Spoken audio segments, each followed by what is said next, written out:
Hello and welcome to the Analogies Goods. This is our 7th episode, which is pretty cool. So, thanks for supporting me during my first few eps. Right, so today we're going to do something a little bit different today. And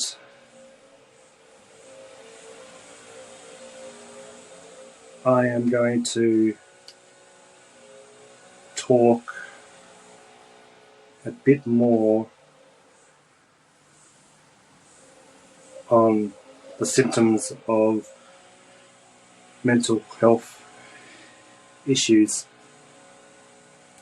and where you can seek help if you need to. So, most of my life, in fact, I'll say all of my life, as far as I can remember, I have felt different to everyone else. I don't feel like I fit in most settings. And it wasn't until I started delving into why that I really have started to understand it. And going back, might be a couple of episodes, or maybe we talked about the last one, going back to what we're talking about, where in the New Beginnings episode where I said that I changed doctors because of complications, that was my wake-up moment, per se. This could be your wake-up moment now, seeing me talk about this. But that wake-up moment is when you finally think, I'm different. And there's something going on, there's something missing that is stopping me from pursuing what I want to pursue.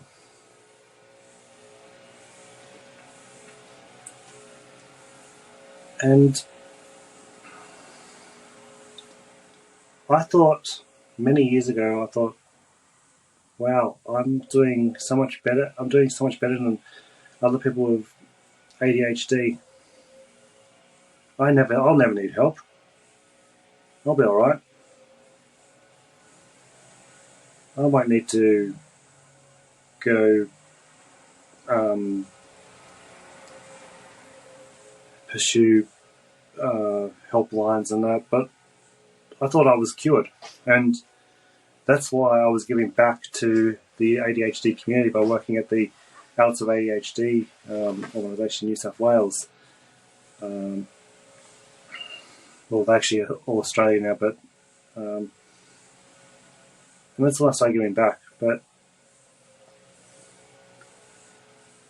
there are certain traits that you can't see, but others can see in you.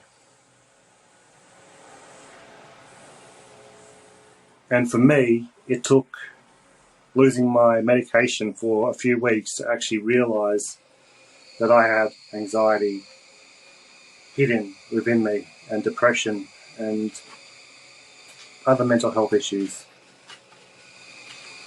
And that's when I pursued help with various medical professionals. I didn't lay the victim. I self-funded most of my recovery, and I still am self-funding it. And something that I can proudly say that I'm doing. But something I have to say about the symptoms here, which is what I'm trying to keep on track with, but I keep drifting off. A symptom of autism is getting motivation to do stuff you don't like doing, like cleaning the house up, putting stuff away. I have trouble with that sort of stuff, and people get frustrated at me. People think I'm lazy because I sit down and watch TV, or I sit down and I meditate. But mindfulness and meditation cleared up some of my symptoms of ADHD and autism. Just checking the mic, still working. So, yeah, it's pretty cool. Just be aware there is some bit of background noise at the moment, so I do apologise for that.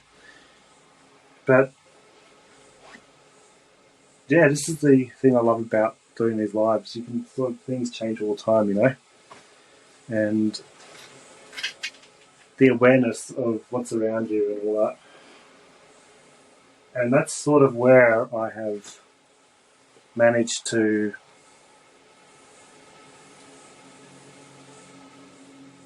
work on myself, is by being more self-aware.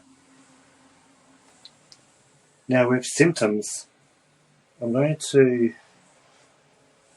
actually do something here. I'm going to work with props that I've currently got around me.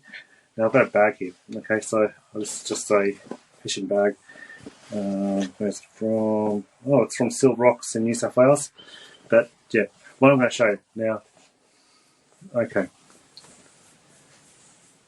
So with symptoms, or what I like to call them traits. Everyone's got traits. You don't have to have a mental illness to have traits. We've all got bad and good traits. Now, what most people only see is that much, like an iceberg.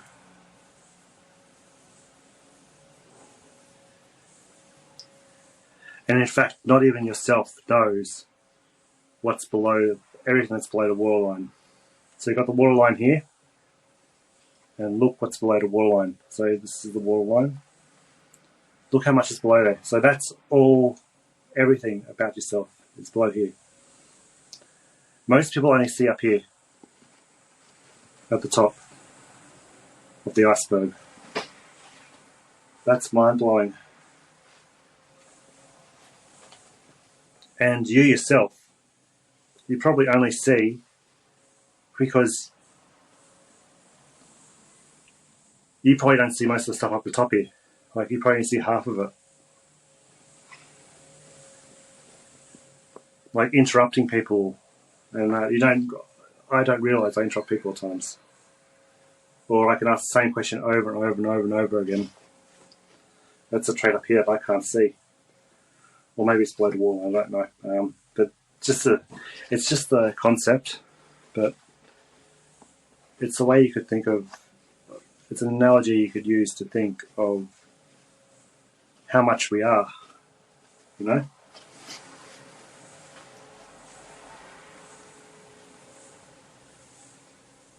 But we all have symptoms now. I did talk about the unmasking theory or concept that people talk about with autism, and I think even to some extent ADHD. In one of the previous videos. Now, my opinion is, unless it's detrimental to you, unless you really feel you're not being yourself and you're not being authentic, then it's a skill that you've learnt. But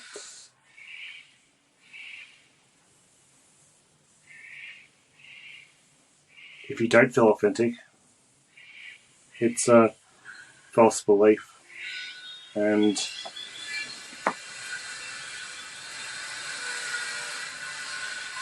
it's something you need to work on.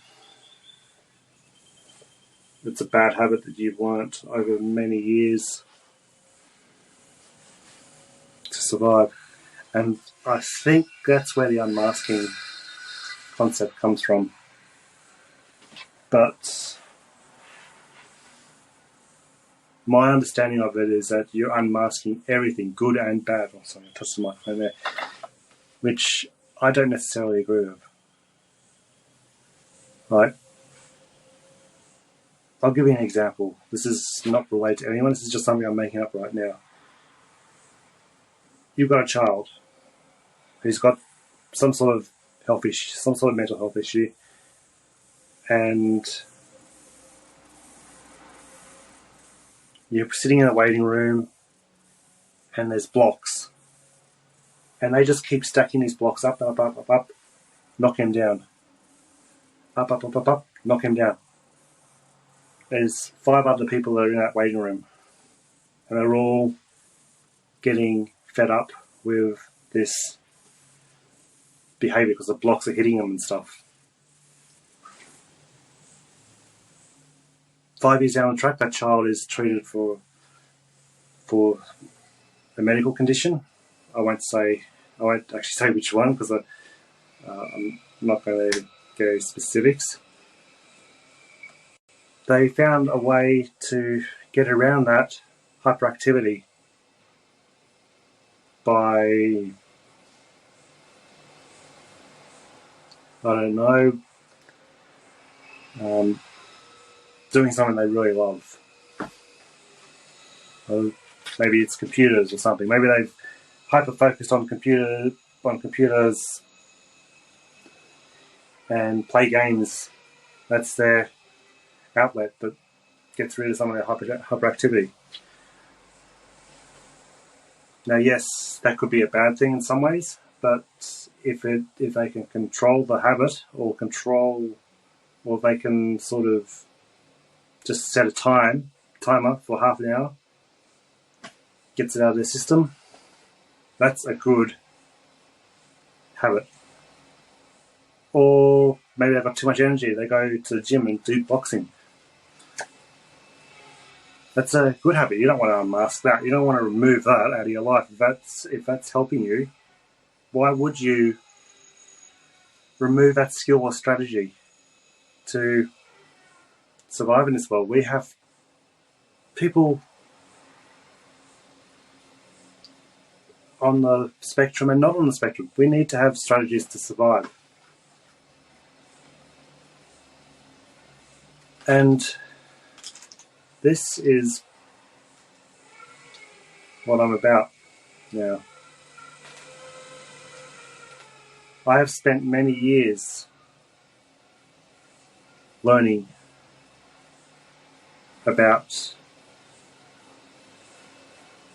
what it is like being someone with a condition, that being ADHD. There's been challenges, there's been ups and downs, but there's also been positives. My ability to hyper-focus and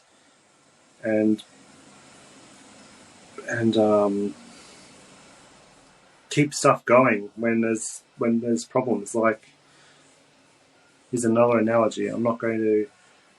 This is based on a real story, but I'm not going to say what it is.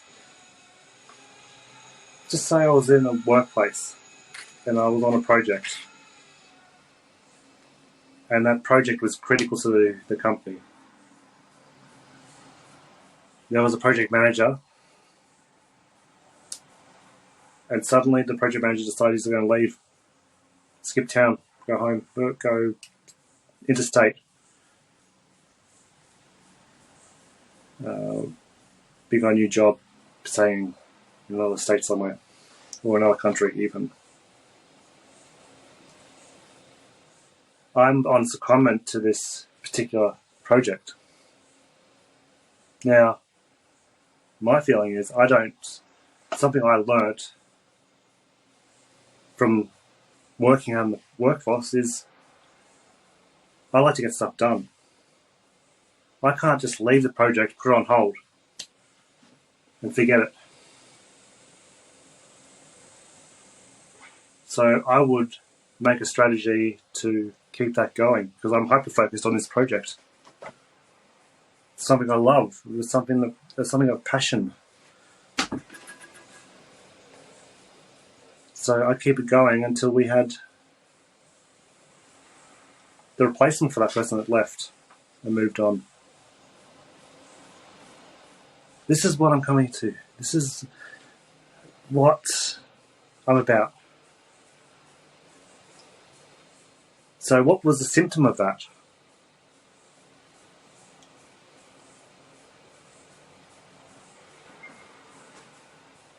The symptoms were that the project was going to halt because someone left. Symptoms. I don't know if this makes much sense to anyone, but yeah, it's another analogy.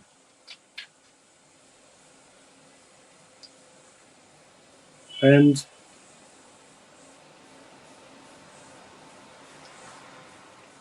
back to the iceberg theory.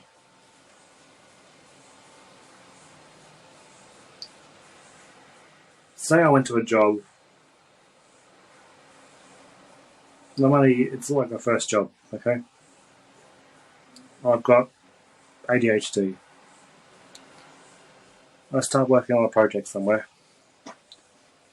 And being young, naive, not understanding the world back then,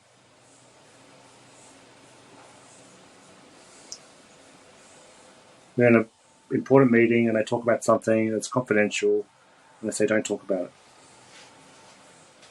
What does someone with ADHD or autism do?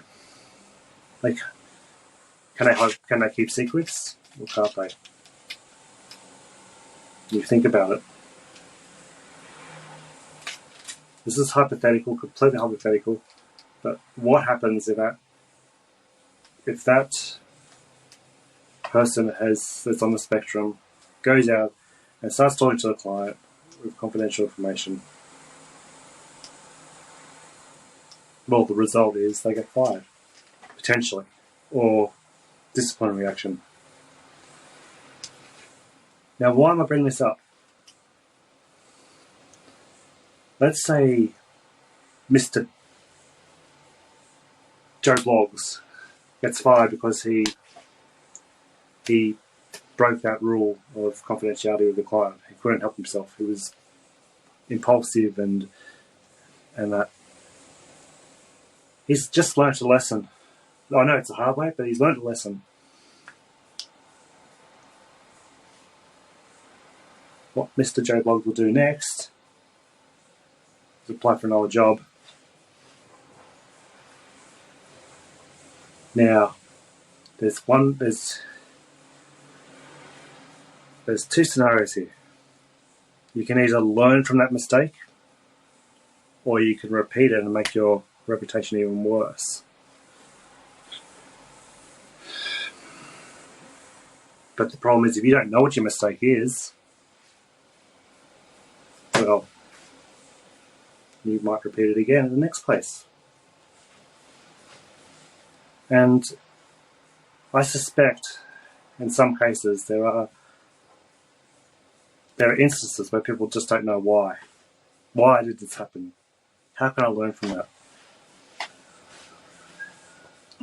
If I was to relive my first 10 years out in the world, you know what I would tell my younger self?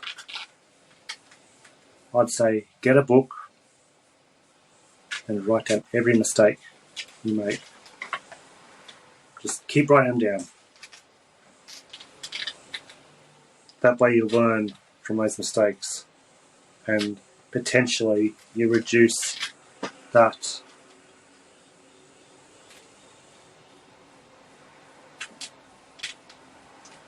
chance of suffering employment pain or pain out in the real world.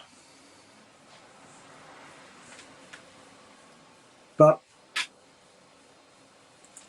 at the same time,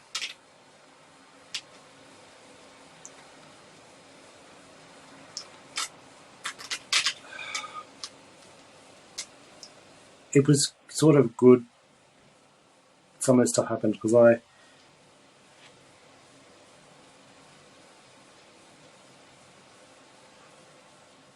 got to learn what it's like down the bottom. I often say this.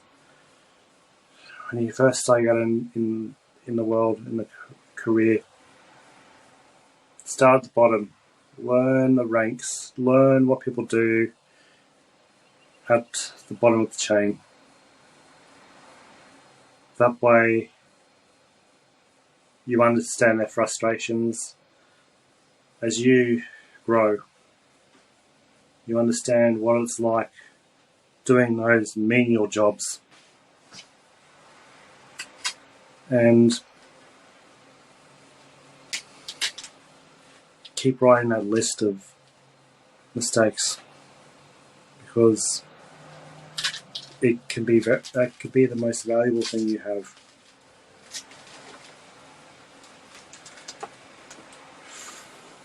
This is quite a deep episode. I'm going to keep this very short today.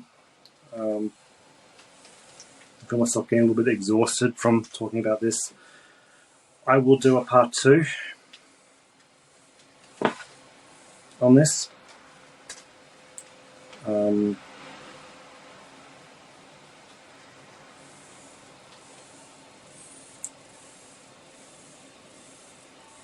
If you have any questions or comments, once again, please put them in the chat. Sorry, not in the chat, in the comments below. Whatever podcast provider you're using. On YouTube, please like us and subscribe. So you got the video and the voice on YouTube. And please subscribe on your podcast provider as well. And like us. I also ask you guys to please like us on Facebook. We are growing a little bit. Just search for Anodic Goods, and that will come up with the blue A is the logo. And I will make a part 2 for this. Thank you, and we will see you in the next episode.